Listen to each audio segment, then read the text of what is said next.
Bro ఎక్కడ చూసినా full stock full stock full stock.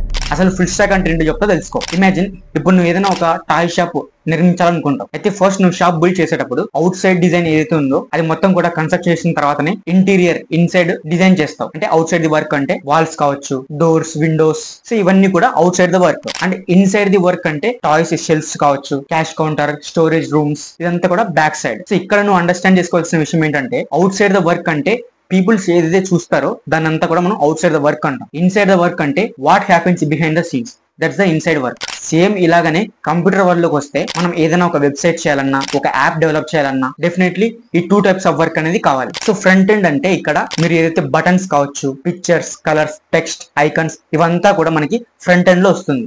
Back end అంటే when ever you click on the picture or video automatically download అవుతుంది కదా, so అదంతా కూడా బ్యాక్ ఎండ్. ఇలా నీ పాస్వర్డ్ సేవ్ చేసుకోవడం కానీ, మెసేజెస్ సెండ్ కావడం కానీ, ఇదంతా కూడా బ్యాక్ ఎండ్. సో సేమ్ ఇదే వర్క్ అనేది front end and back end same person కి వస్తే అతన్ని మనం ఫుల్ స్టాక్ డెవలపర్ అంటాం. అంటే ఇంకా ఎంటైర్ వెబ్సైట్ కానీ యాప్ కానీ ఆ ఫుల్ స్టాక్ డెవలపర్ డిజైన్ చేస్తాడు. This is all about full stack developer. In short చెప్పాలంటే ఫ్రంట్ ఎండ్ నువ్వు ఏదైతే ఐకాన్స్, టెక్స్ట్, ఇమేజెస్ చూస్తావో that is front end. And images forward కావడం కానీ, డౌన్లోడ్ కావడం కానీ, పాస్వర్డ్ సేవ్ కావడం కానీ, ఇదంతా కూడా బ్యాక్ ఎండ్. ఇలాంటి ఇన్ఫర్మేషన్ మీరు మిస్ అవ్వదంటే డెఫినెట్లీ మన పేజ్ ని ఫాలో అవ్వండి.